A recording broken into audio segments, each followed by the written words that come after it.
जय हिंद।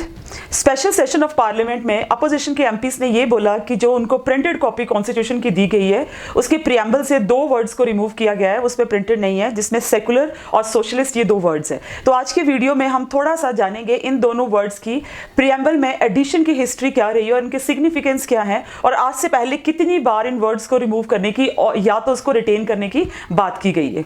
तो स्टार्ट करते हैं कॉन्स्टिट्यूएंट असेंबली से। बेसिकली कॉन्स्टिट्यूएंट असेंबली के जो मेंबर्स थे वो ये दोनों वर्ड्स को ऐड करने के फेवर में नहीं थे। वहीं पे हम देखें तो 44 year old Kesavananda Bharati case में ये बोला गया था कि कॉन्स्टिट्यूशन के बेसिक स्ट्रक्चर को नहीं चेंज कर सकते हैं। अब कॉन्स्टिट्यूशन का बेसिक स्ट्रक्चर सिर्फ एक सेकुलर और सोशलिस्ट वर्ड बताते हैं कि नहीं बताते हैं, और अगर ये वर्ड कॉन्स्टिट्यूशन का बेसिक स्ट्रक्चर बनाते हैं तो आज से पहले मींस 42nd अमेंडमेंट से पहले क्या कॉन्स्टिट्यूशन का बेसिक स्ट्रक्चर नहीं था?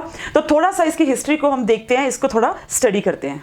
ऐसा पहली बार नहीं हुआ है। बेसिकली 2008 में एक कोलकाता की एनजीओ है गुड गवर्नेंस, उन्होंने भी कहा था कि प्रियम्बल में से सोशलिस्ट वर्ड को रिमूव कर देना चाहिए, जिसके लिए कोर्ट ने ये कहा था कि प्रियम्बल में जो सोशलिस्ट वर्ड यूज किया गया है वो एक वेलफेयर स्टेट के लिए है, ना कि कम्युनिस्ट के हिसाब से उसको यूज किया गया है। 2020 और 2021 में भी बीजेपी एमपीज द्वारा प्राइवेट मेंबर बिल लाया गया था राज्यसभा में, और उसमें यह बोला गया था कि प्रियम्बल में से सोशलिस्ट वर्ड को रिमूव कर देना चाहिए, दो वो अपने इनिशिएटिव में इतना सक्सेसफुल नहीं हो पाया था।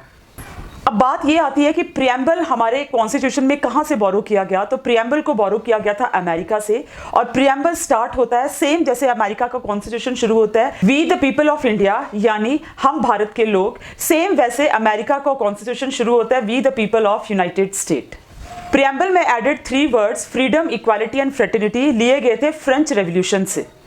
इसी तरह प्रियम्बल में डेमोक्रेटिक, रिपब्लिक, सोवेनियर, जस्टिस, इस तरह के वर्ड्स जो हैं वो बताते हैं हमारे कॉन्स्टिट्यूशन के एक स्ट्रक्चर को, because preamble is the introduction to the constitution. अब बात करते हैं कि सेकुलर और सोशलिस्ट वर्ड क्या हमारे प्रियम्बल में बहुत स्टार्टिंग से ही एडेड था? तो ऐसा नहीं था।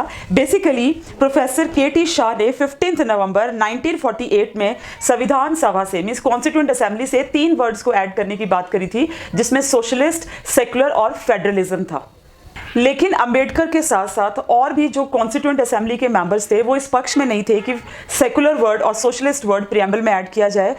उसके पीछे 2 कारण थे। नंबर 1, ऐसा मानना था कि already directive principle of state policy जो पार्ट 4 ऑफ कॉन्स्टिट्यूशन है उसमें पूरा एक सेक्शन जो है वो सोशलिस्ट आइडियाज को डेडिकेटेड है। तो कॉन्स्टिट्यूशन के मींस कि किसी भी राज्य के नीति निर्देश कैसे होने चाहिए ये directive principle of state policy में बताया गया है, उसको अलग से ऐड करने की प्रियम्बल में ज़रूरत नहीं है। दूसरी बात कि फंडामेंटल राइट्स हर एक पर्सन को ये राइट देते हैं कि वो किसी भी रिलीजन को प्रोफेस कर सकता है, प्रोपोगेट कर सकता है, वो उसको फंडामेंटल राइट्स में आर्टिकल 25 टू आर्टिकल 29 इनके बारे में पूरा डिस्क्राइब करके रखा है। तो अलग से सेकुलर वर्ड को प्रियम्बल में ऐड करने की भी ज़रूरत नहीं है। अंबेडकर जी का एक और कारण था ये सोशलिस्ट और सेकुलर वर्ड को कॉन्स्टिट्यूशन के प्रियम्बल में ना ऐड करने का। वो ये कहते थे कि कोई भी सोसाइटी इवॉल्व होती है टाइम के साथ साथ, तो ये टाइम के साथ डिसाइड किया जाएगा कि इस तरह के वर्ड्स ऐड होने चाहिए कि नहीं होने चाहिए। अब नेक्स्ट क्वेश्चन आता है कि क्या प्रियम्बल कॉन्स्टिट्यूशन का पार्ट है? तो कॉन्स्टिट्यूएंट असेंबली के अकॉर्डिंग प्रियम्बल जो है वो कॉन्स्टिट्यूशन का पार्ट है, लेकिन 1960 में बेरूबाड़ी यूनियन केस में जस्टिस गजेंद्र गडकर ने विशेष रूप से ये कहा था कि प्रियम्बल कॉन्स्टिट्यूशन का पार्ट नहीं है।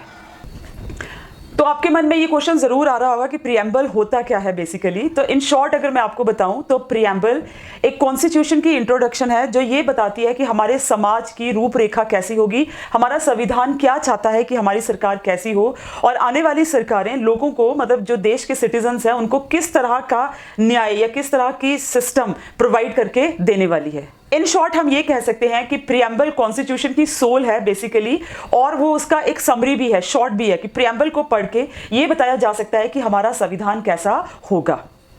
तो ये क्वेश्चन भी आपके माइंड में आ रहा होगा कि प्रियम्बल में अगर ये वर्ड स्टार्टिंग में नहीं थे जब हमारा कॉन्स्टिट्यूशन इंप्लीमेंट हुआ था 26 जनवरी 1950 में, तो बाद में ये वर्ड कब ऐड किए गए? प्रियम्बल में secular and socialist word add किए गए थे 42nd अमेंडमेंट से 1976 में।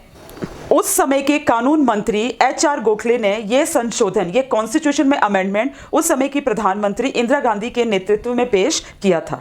उस समय जब इमरजेंसी का टाइम था तो उस समय में बहुत सारे नेता जेल में थे, जैसे कि आपके अटल बिहारी वाजपेयी, लाल कृष्ण आडवाणी, जेपी नारायण, और दूसरी तरफ पे भी सेंसर था बिकॉज ऑफ इमरजेंसी, तो प्रेस को भी राइट टू एक्सप्रेशन उस टाइम पे नहीं अलाउड था।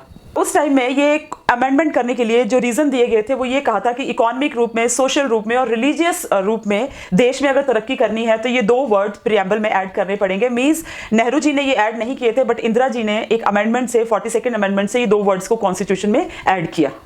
जबकि कुछ लोग ऐसा भी मानते हैं कि ये इंदिरा जी की पॉलिटिक्स थी जिसमें वो कम्युनिस्ट और रिलीजियस माइनॉरिटीज़ को खुश करना चाहती थी। तो अगर रियल में ये 2 वर्ड्स को प्रियम्बल से हटाना होगा तो इसका प्रोसेस क्या हो सकता है, क्या रहने वाला है? भारतीय संविधान के अनुसार आर्टिकल 343, 246 एंड 248 के अनुसार संविधान में अमेंडमेंट का अधिकार केवल संसद को है।